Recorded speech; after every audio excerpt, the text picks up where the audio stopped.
So in this video series, I want to talk everything quadratics. I want to explore quadratics from the very beginning, starting with what are they, all the way to the advanced ones, talking about complex numbers, how to solve them, and all that good stuff.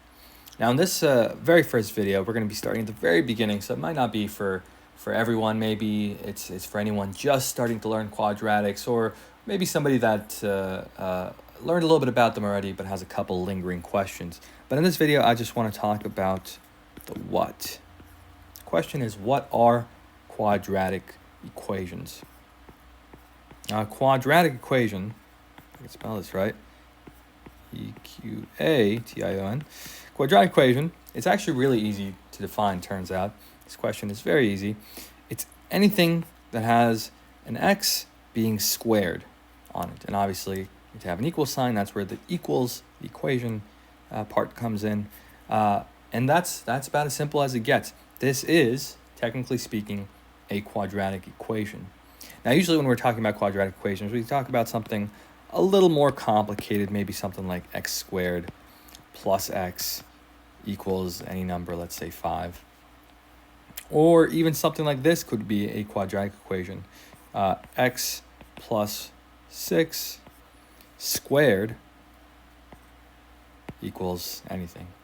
Could be 7, could be another x here. Doesn't matter. The important part is that we have an x squared. And we have an x squared, so these are all quadratic equations.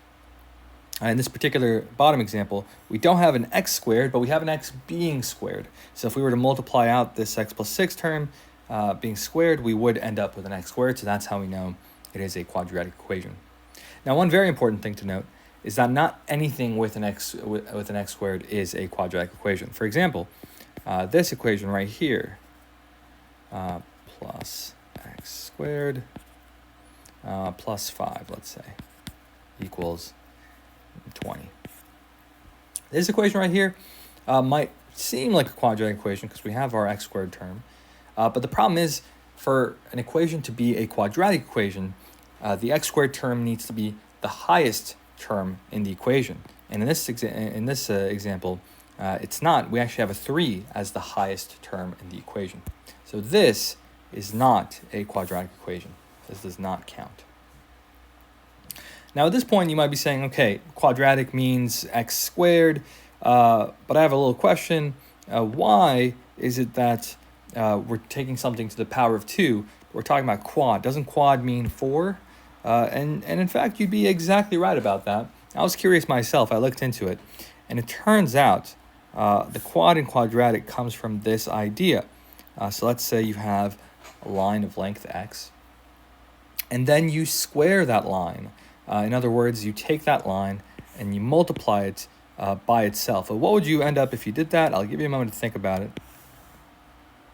But it turns out, if you square any quantity, what you end up getting is a square, which is why they call it squaring something, which is why taking something to the power of 2 right here is actually called squaring it. Now, we've gotten to the square part. Where does the quad part comes in?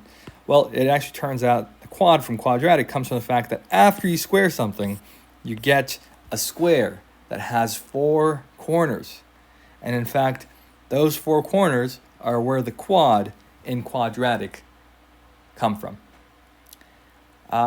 If you're like me, you might think that's not a very good answer and not a very good reason to call this thing a quadratic. And I fully agree with you. Don't blame me. Blame the 16th century mathematicians that made that decision. I'm just a messenger. But all right, that's all about what quadratics are. In the next video, we're going to talk a little bit more about why they're important to think about and a little bit about how to start solving these equations.